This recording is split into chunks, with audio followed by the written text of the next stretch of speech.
Welcome, ladies and gentlemen, to the Frienemy Podcast, a place where best friends who hate each other get together and have various discussions. I'm your host, Mike, joined with my co-host, JP. JP, we hit a milestone.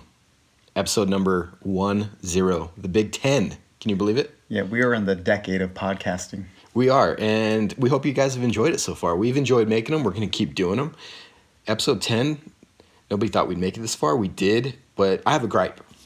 What is that? Okay, we've done a few episodes, and they've been pretty successful. I've been really happy with them. Been, looking at the numbers, but there's one episode in particular that, for whatever reason, you guys hate, and I would actually like to know why. And JP, do you know what episode that is? Yes, because I've noticed it myself. I like to go and check the comments and see what people are saying, and for some reason, with furious passion, they hate episode 4. Episode 4. What happened to episode 4 to make everybody hate it so much? Our other episodes do pretty well. Episode 4 is it's so low in the views, and there's very little engagement. Like you said, you like to go through, check on the comments. I like to do the same thing. I like to interact with people commenting and seeing what they're saying, what people are liking, what they're not liking.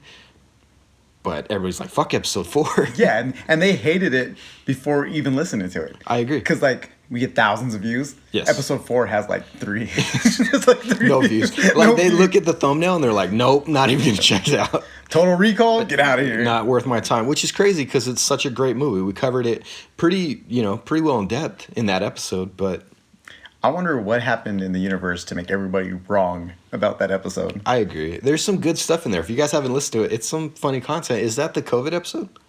Yes, that is the COVID episode. Maybe it's because you're over satellite. Maybe they're scared they're going to catch COVID via Bluetooth. Oh, man. It's a good one, though. I encourage you guys to go back, check it out. I think all of our episodes are pretty good. Episode 1's a little shaky. We were just getting our footing. Yeah. But I think after that, we put out some quality stuff. Yeah, 10 weeks of blood, sweat, and tears poured into this audio. Exactly. We're over here slaving for you guys. Check out episode 4, damn it. Getting mad at it. JP, we have a new sponsor. We have one this week. Yes.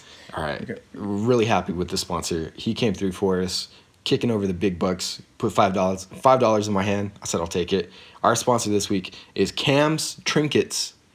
Come buy little toys from a big man. Thanks, Cam. Thanks, Cam. Moving into our next segment. It's a fan favorite. You guys write into us. We read your letters. JP, what fan letter do we have this week? This week is for you, Mike. But before I give you the letters, I want to say, even though we hate Nigel, he usually messes up everything, we got to give him props for going and reading the hundreds of fan letters that we get and picking out ones that, that we can read. It's a thankless job. Yeah, but this is for you, Mike. All right. I'm going to get into this. Here we go. It says, Howdy, Frienemy Podcast. Longtime listener, first-time writer. I'm disappointed. The storming of Area 51 didn't pan out.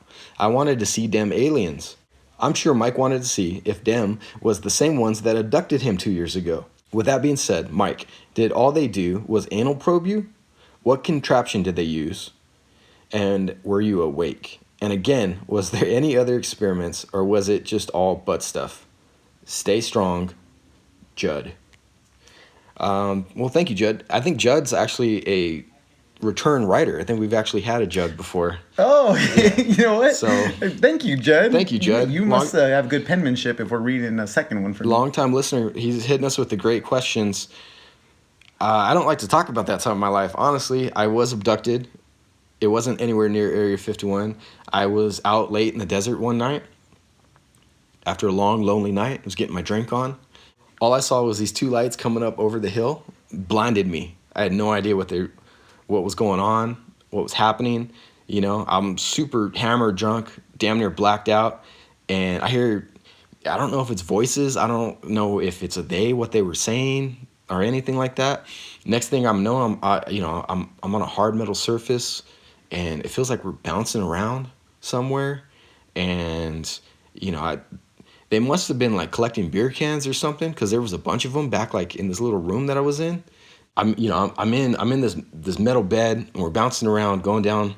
I don't know if we're in space at this point, but we end up stopping. There's dust everywhere, and 2 of the aliens grabbed me, and I think we went back to Earth at some point, because now I was back down in the dirt, and next thing I know, my pants are off and my ass is sore. Oh, It happened quick. Now, are these illegal aliens or outer dimensional aliens? They had to be aliens, JP. I saw 2 lights come over a hill. Oh no. Did they butt stuff? That's my story. I'm sticking to it. It was aliens. Aliens did it. I was too blacked out to know exactly what happened. Okay, so answers one of the questions. You were asleep. I was asleep. So you don't know what contraptions they use. I don't know if they use I hope they use contraptions. Well, they just use their long gray fingers. You got diddled by a gray. It's all meow, meow, meow, meow. Aliens making weird noises. Oh, man. They smell like Budweiser. Must have been drinking my beers. Are you sure they didn't smell like Tecate? Tecate. Was that language Spanish? I didn't understand what they were saying. Oh, no. This is all bad. All right. Thank you, Jude. Jude. Hey, Jude. Thank you. Is it Jude or Judd? Jude. Stupid letter. Stupid fans writing in, digging up the past, talking about shit I don't want to talk about. All right. I think that wraps up our fan letter. Okay. I got a question, a follow-up question. I thought we were done with About this. these aliens. Now, I was wondering if George St. Pierre actually was abducted or if he was just CTE. Now, are you experiencing a loss of time after this? Yes. Yes. Okay, so he was abducted. All right. Wait, what answer is going to make it sound better? I want to be like George St. Pierre. I had CTE. What? So it's no loss of time? No, George St. Pierre would say he would just lose. Like, he would be sitting there, and the next thing you know, it's like a week later. Really? Yeah, he'd lose in time. He'll lose like hours. Well, apparently George St. Pierre's been abducted more than once, multiple times. Just think about the same aliens. Oh, okay. It only happened to me the one time. Were you in Canada? I was out in the desert, man. In Canada. Good old GSP getting abducted by them aliens. I think we're going to move on to our next segment, and that is going to be this week's Man Movie. Man Movies. JP, what is this week's Man Movie? This is another man movie that I grew up on, and there's a pattern I've been noticing. A theme. A theme. Almost all these movies are movies I grew up on. I think there's a reason for that. I think we gravitate to, there's a little bit of nostalgia when we get to check them out again. But this one is, and it's the best of the whole entire series, the best of the Terminators. Terminator 2, Judgment Day. That is right. Terminator 2, Judgment Day. We got Arnold Schwarzenegger coming back. A lot of the original cast, which I think is really cool. Is it even really the Frienemy Podcast if we don't mention Arnold Schwarzenegger? I think there's a law. It's like written into our contract that we have to at this point. He's been mentioned so many times. JP, you want to give a quick synopsis of Terminator 2? Yeah, Terminator 2 is a sequel to the original Terminator, where in the future, isn't it we already passed Terminator, right? I think Judgment Day actually happens in 1999. 1999, yeah. Okay. So the robots take over.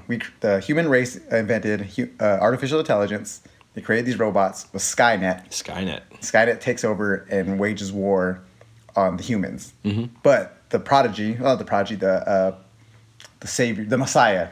So what happens is the Messiah of the humans, John Connor, sends a robot back in the past to protect his younger self. Right, so he leads a revolt against the robots, right? And then the whole time travel thing's always been a little like sketchy. Like, they have time machines, so Skynet invented the time machines. I don't know. So in the original movie, Skynet sends back Arnold Schwarzenegger as the Terminator in order to kill Linda Hamilton, who is playing Sarah Connor. And that's a great movie. If you guys haven't seen that one, I definitely suggest go back, check that out. But in the sequel, things are flipping on their head. What happens, Shippy?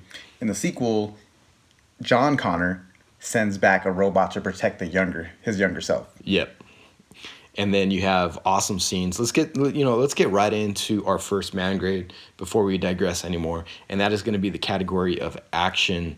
JP, what are you giving T2 in action? Give T2 an A+.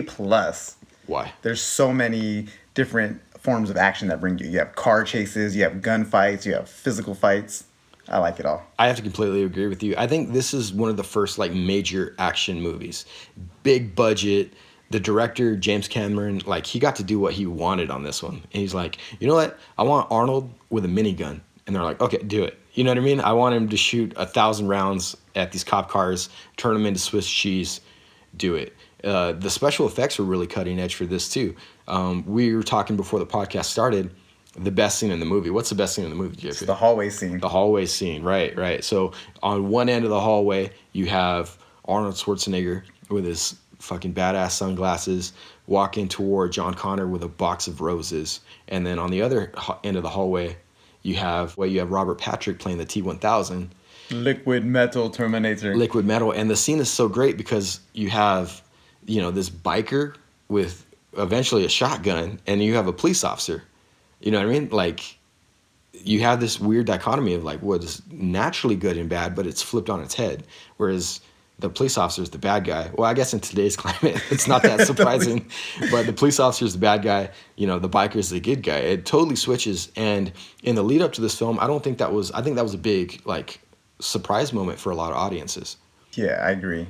I also got to give it an A+ for action because it inspired me in one of my life goals, and that is to cock a shotgun with one arm. Oh, he's got that lever action shotgun. Yeah. It's so cool looking. That whole scene, from the hallway until the aqueduct chase scene, on the back of the motorcycle, really, really awesome action in this one. I read on interwebs, someone said that the hallway scene from Terminator 2 is better than the next 4 Terminator movies combined. And I agree. I think that's a true statement. Absolutely. Let's get into our next ranking category, and that is going to be dialogue. JP, what are you giving Terminator 2 in dialogue? You know what? A+. An A+ Another again. one. Yeah. What do you got? Hasta la vista, baby. It's got that one. It's I like when he teaches them to call people dickweed. Oh, yeah. Dickweed. Yeah. It's such a 90s insult, calling somebody a dickweed. It's some great dialogue. I like all the world building in it. We didn't touch on it earlier with the action part, and there's some really good dialogue with Linda Hamilton in the mental institution. I like when the doctor's like, he's like, this is a classic case right here. They're taking all the other doctors around. She's doing the pull-ups, from the turnover bed. She's pretty ripped, too. She's shredded in that movie. And then she walks up to the window, how's the knee, doctor? And then, you kind of find out, like, she's been combative in this mental institute. Any other lines that stick out to you? You know what? No. I just got hyped off the hasta la vista and then dickweed, so I'm going to drop it down to an A. It can't be an A+ if I can't think of any more. Just the dickweed sticking out to you? The dickweed and hasta la vista. I'm going to go with B on that one. It's got really good lines. Like I talked about the world building. You get a lot more into the lore of like Skynet, Miles Dyson, all that kind of stuff. All that goes into the dialogue. That's also the movie that taught me what self-aware means. Oh, yeah. The computer's becoming self-aware. Yeah. Yeah, at a young age, you're learning a lot of new terms. We're going to get into our next ranking category, and that is going to be in the category of 80s boob. Any 80s boob in this one, JP? There's no straight, like, areola nipple boob. No, none whatsoever. Sarah Connor has boobs. Sarah Connor. Sarah Connor has boobs. I like the way you said that. Sarah Connor has boobs. That's how the Terminator would say it. Sarah Connor has boobs. So, in a D and F? Like... No, I mean, there's no one I hate looking at in there again. Yeah. I think there was actually nudity in the first one. I don't think there's nudity in the second one. Remember in the first one, the girl's making the sandwich? Oh, yeah. I don't think... There might not be boob in the first... I don't know. C-. C-. That's fair. I'm gonna go a D, even lower. We're gonna get into our final ranking grade, and that is gonna be overall manliness of Terminator 2. JP, what are you giving it? Sometimes man movie math doesn't add up. Yep. Because you got A+, A, C-. Overall, A+. Overall. You gotta hit it with an A+, right? A+, yeah, that's an ultra manly movie. It is. Arnold beaming down. That whole opening scene, with him, he's coming in naked into the biker bar, and these bikers are like, they're putting out cigarettes into his skin, but Arnold's just sitting there jacked, and then he beats the shit out of this whole room of bikers. I have to go right there along with you in A+. And then they're ripping out bullets with knives.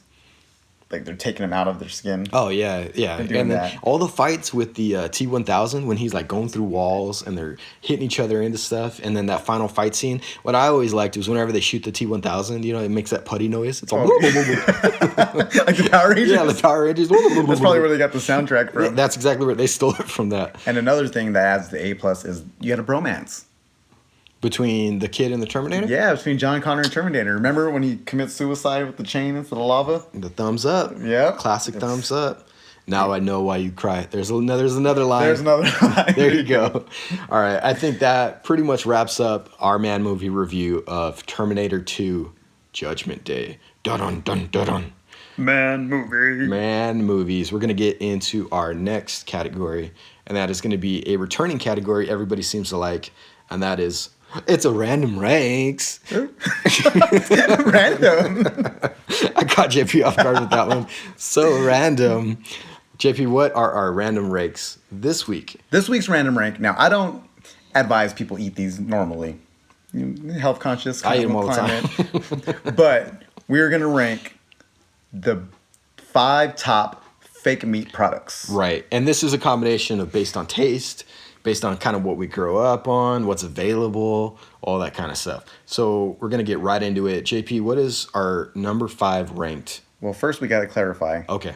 Now, by fake meat, we don't mean no bitch-ass vegan substitutes. That doesn't count. No. That's a vegetable.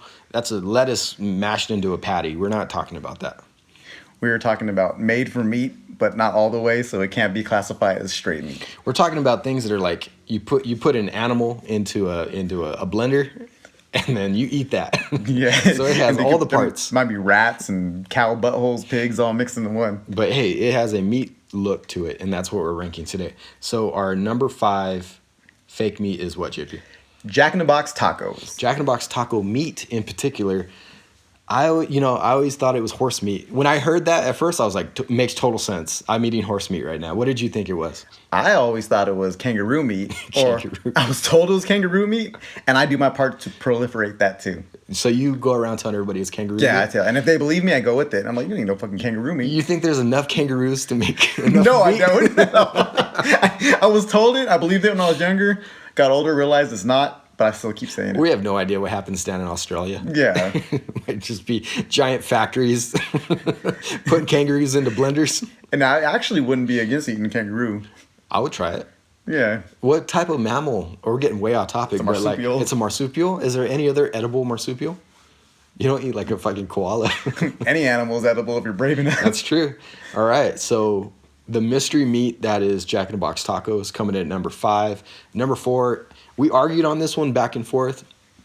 Ultimately, I'm happy it's on the list. It's one of my favorites. I grew up on it, and that is going to be the mystery meat of Spam. Spam. Now, I didn't grow up on Spam. I was actually a late Spam eater. You discover Spam. You end up liking it, though, I do right? like it. Like, have you ever had a musubi? No. What is Spam musubi? musubi? It's basically Spam sushi. They take Spam, they layer 2 pieces of Spam between rice, and they wrap it in seaweed. And it's fucking delicious. And they call it a day. It sounds good. I grew up on like fried Spam. You know, that's a breakfast staple.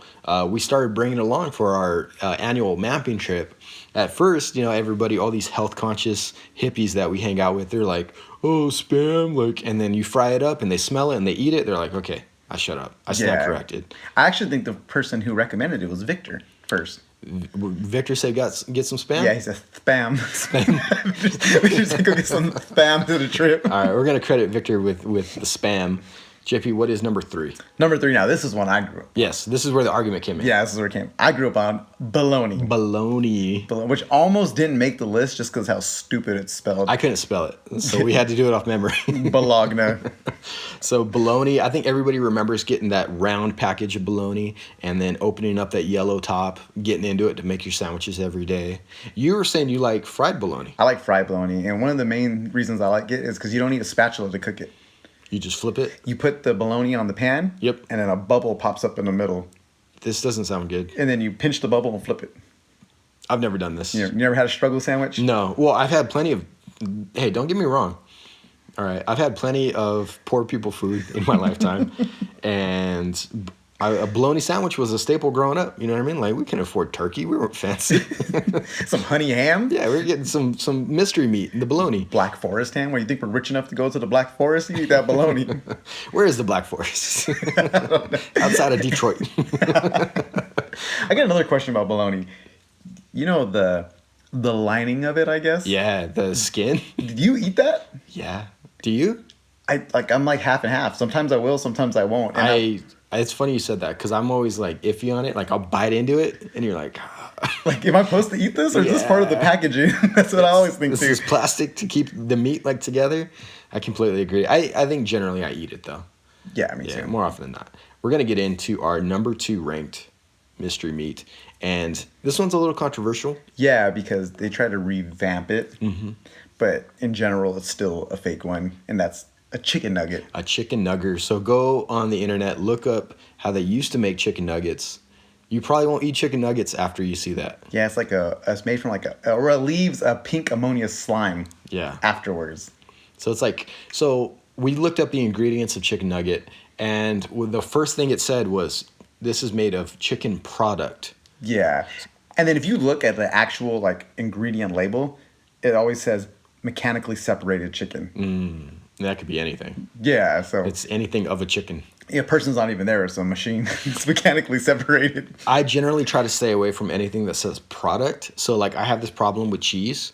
Everybody likes that classic American sliced Kraft cheese. That's not cheese. That's like a cheese wax. It says on the package, it doesn't say cheese. It doesn't say 100% real cheese. It says cheese product. It's that word product that always gets me. I'm like, what aren't they telling me with this? What are they lying to me about? Yeah, it's like oil. Yeah. However, chicken nuggets being number 2, they're delicious. They are. Get that chicken nugget smoke when you open up that box that hits your nose. My gosh, we've been ragging on the making of the chicken nugget, but if you can put that aside and you go down to McDonald's and you get yourself, man, I was such a fatty. I would get 2 20 pieces. Me too. Yeah. I was fat as shit when I was younger. I'd eat the 2 20 pieces. What do you eat them with? A ketchup. Me too. What? Yes, ketchup. Ketchup, yeah. Ketchup. I thought you were gonna judge me for a second. I thought you were going to judge me for No judgment here. ketchup bros. Did we just become best friends? Yes, we did. All right, JP, what is our number 1 mystery meat? You know we had to go with this. It's America's favorite. Yeah, it's obvious. The hot dog. The hot dog, the barbecue staple. The Frank or the wiener, if you will. Yep. Now, in discussing our ranks and coming up with our number 1, we had talked about hot links. And I think we kind of came to the conclusion that a hot link is more fancy than a hot dog and generally has more real meat. Yeah, I would think you would classify a hot link as a sausage. Okay, that's a good one. Right? Yeah. Yeah, so, and then hot dog, there's nothing that hits quite as nice as the spiral cut, barbecued, plump hot dog on a hot summer day. With a little bit of burn. Not burnt, but I like a little bit, just a little bit of char. That's the word. A little bit of char on my hot dog. It makes you feel like the 4th of July. When I was a kid, it was only a ketchup dog. That's all I did. Were you the same or did you experiment? I do mustard. Okay, I didn't do mustard until I got older. I didn't appreciate mustard until it's one of those things that your palate changes as you get older. When you're a kid, if you ever taste beer, you're like you're gonna throw it up. But when you get older, you kill your taste buds with enough junk that eventually stuff tastes good. And mustard for me was that. I didn't like mustard as a kid, but now with a hot dog with some mustard on it, oh man. You know what's some of the best version of a hot dog? Is the Mexican one. You ever go down to Olvera Street or the Garment District? They do the bacon wrapped hot dogs with the pico de gallo on there. Goodness. Another thing that I like about hot dogs is they're so versatile. You can wrap them in bacon. You can chop them up, put them in your mac and cheese. They're a great poor people food. There's so much you can do with a hot dog. And then randomly, a couple of months ago, I looked up the different area hot dogs. There's a Chicago dog. Oh. There's a LA dog. It's a Dodger dog. We call it the LA dog too. Yeah. You got a New York style. There's Midwest hot dogs I don't even know everybody knew about. So it's a lot like the pizza in that way. Yeah, it is. So hot dog coming in at number 1. I like a hot dog a lot. I think it's pretty undeniable, right, JP? Hot dog number 1. Hope you guys enjoyed this segment of Random Ranks. Random. And if you disagree with this, leave us a comment on why you're wrong. Exactly. If you like some other mystery meat, takes the top of your list, let us know. We're going to move into another fan favorite, and that is going to be this week's installment of JP's Drawing Corner. Shibbity-doo-wop. JP, you brought some art for us today. I haven't seen it. I'm excited to see it. This is art to What have you reflect got? real life. As always. I'm almost like a court reporter of life. Not a court reporter. What are the people that draw the pictures in court? The court, like, sketch artist, I Yeah, guess? I'm like that of life. 'Cause Okay. a real serious thing I thought you were happened. going to go, like, court stenographer. Stenographer. I didn't know where you were going with that at first, but okay. I see what you mean. You always see that, like, on the news, like, during the OJ trial. Yeah, they draw like, the picture. Why don't they take a picture? But it's like, no, we hired this dude to sit down for an hour and do a sketch. Maybe that's how they did the court in the 1800s. Yeah, and it just kept the tradition alive. Now, you said that you are bringing another piece of real life into the studio today. Why don't you do anything fictional? Just because right now in this climate, we need real life to hit us and make us feel special. It's too dangerous? Yeah, it's too dangerous. Too dangerous to do anything fictional? Now, this is real life. This is serious if you're a normal person. Mm-hmm. If you're a rhino skin blob named Kyle, then you shake this off like nothing. Kyle got in a car wreck. Uh-huh. We talked about this in our Yes. first episode. We did? Yes, we did. Yeah. Kyle recently got in a car wreck. Oh, okay, this is different. Yeah, Okay. Kyle I haven't seen this, so you're talking about he got in a new car Got a accident. new car accident, and he totaled his car. Of course, he don't even have a scratch on him. Walked away. Walked away, but I drew a picture of it, what really actually happened. Oh my goodness. Okay, so we have a picture of Kyle flying out of the front window. Yep. Okay. I had to clarify. Flying out of the front window of his car, and he's wearing a Taking Back Sunday t-shirt. Yeah, sometimes he hits him with the emo. You Yeah. know? He just goes soft rock, but sometimes he throws a little throwback. Another Kyle classic. Man, his teeth in this one. You put some detail into his mouth. Yeah, he's screaming. He's screaming. He goes flying. Now, normally you do a caption. Why no caption? You know what? It's just the seriousness right just now. capturing He's the seriousness of the Well, he's moment? doing one of those soul screams. Like you ever, when you were younger, you ever get spanked by your parents and you go to cry but nothing comes out? It's just pain. They hit you. And you're, ah! That's what happened with Kyle right now. All right. He has the soul scream, flying out of the car. Now, we've talked about this pretty extensively, and it differs per art piece. Is he dead? No, he's knocked out. All right, he's just knocked He's out. knocked out right now. All right, so the force of the accident didn't leave a scratch on him. No, but it knocked him out. It just knocked out. His little brains rattled around in that big square head. That big square head. Knocked him out. He probably damaged the other car when he landed on it. Yeah. It's just a big blob print on the window. Yeah, you got man, you're getting pretty good. What would that be? I'm trying to orient myself to him flying through the air right now. One hand is really good, and the other hand looks like a rake. What do you got going on there? Well, it's the accident. The accident caused a little minor deformity in his hand for now. Fun fact: that's how Kyle's hand looks. The other hand is actually off. Kyle's real hand looks like the hand near his head. Kyle looks like he has 10 fingers on one hand, and they're just taped together. You should see him try to hold a pencil. It's a mess. All right. And Fortunately for us, Kyle didn't die. What? And he didn't even get injured. You said unfortunately? No, fortunately for us. Yeah, I don't want Kyle to die. I hate Kyle's guts, but I don't want him to die. We didn't want that. We were really sad when this happened. Yeah. Now, is that a smudge on your screen or is that color? That is a smudge. Okay. If you guys, all right, I'm looking at JP's phone right now to see the picture, and there was a smudge of red. And you know JP's history with red, so I assume that he had put red in this photo. Yeah, there's no passion in this photo, just danger. Did your red color pencil break, JP? You'll never know. You'll never tell us. All right. Anything you want to share with, any insights you want to give us? No, just the thing I say every week. You're welcome. Your day's enlightened. Your eyes are looking brighter now. One thing I've noticed is we're basically giving you Kyle's life story a picture at a time. Yeah. So stay tuned. I'm making a comic book of Kyle's life. We're going to do Kyle's autobiography in photo. That's really good, JP. Thank you for sharing. And I think that wraps up this week's JP's Drawing Corner. Shoo-be-de-doo-wop, doo-wop. Going from one segment right into the next, relationship advice. It's a fan favorite, giving you guys the hard-hitting stuff that's going to save your guys' relationship or make you a new one, JP. Yep. And then Nigel got the letter, and you're going to go ahead and read it, Mike. Anytime now. Thank you, Nigel. So Nigel handed me the letter. It says, Dear Frienemy Podcast, I'm in a new relationship, but my girlfriend wants to try sex toys in the bedroom. What are your thoughts on this? Oof. Ooh. Getting kind of serious on this one. Yeah, sex. So now me, I'm against sex toys. You're against I'm them? against sex toys. That's a solid no for you. No sex toys, yeah. Okay, why is that? There's a few reasons. Uh-huh. Start with one. My dick can't do anything but thrust. Like it can't spin. Yours can't? It can't vibrate. It can't grow another bulb. It can't become all Roll another bulb. like in those dildos that have those weird bulbs on them. Okay.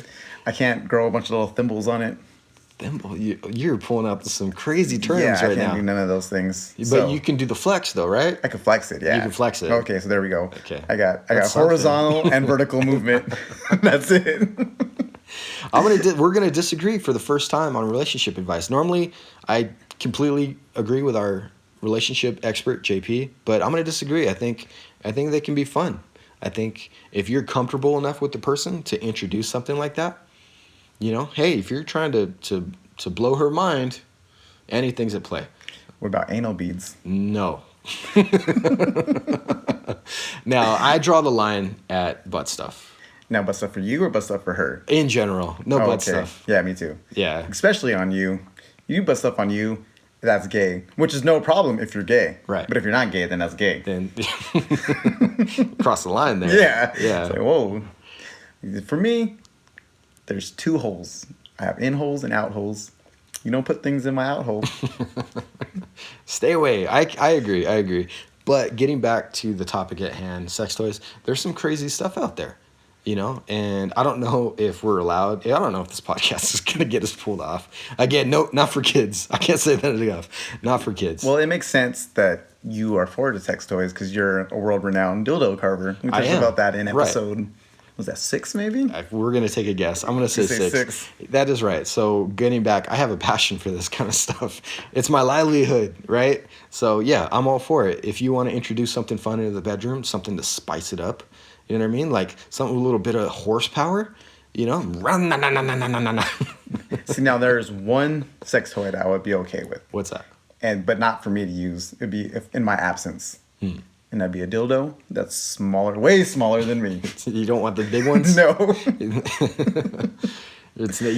So you're threatened by them then? Yes. Ooh. See, Yes. I am not. I'm more threatened. confident in my own ability to say, you know what? There's no piece of plastic that can do what I can do. Well, see, if you get a spinning one, now you gotta start doing cartwheels. You can't even concentrate on your thing. You're doing cartwheels and back bends. Nope. I'll make it do it. I'll work it in there somehow. I'm over there shaking and rattling and rolling, trying to get it to do right. I'll make it happen. So our advice for this is, hey, pick which school of thought you want to subscribe to and go with it. Yeah, so pretty much yes and no. Yes and no. Good luck. Good luck. Figure it out. I think that wraps up this week's installment of relationship advice. A little bit of a spicy one this week. A little controversial. A little controversial. Lose another sponsor. Ooh. Anyway, I think it was a pretty good episode, JP. For episode number 10, you have anything you want to say to the folks? I want to say thank you guys for sticking with us on a decade of weeks. And hey, Ryan, I see you there too, boy. Obligatory Ryan reference. Thank you guys for watching. Please like, comment, subscribe. Let us know how we're doing. We love to read the comments, try to reply back to you guys. As always, have a good one.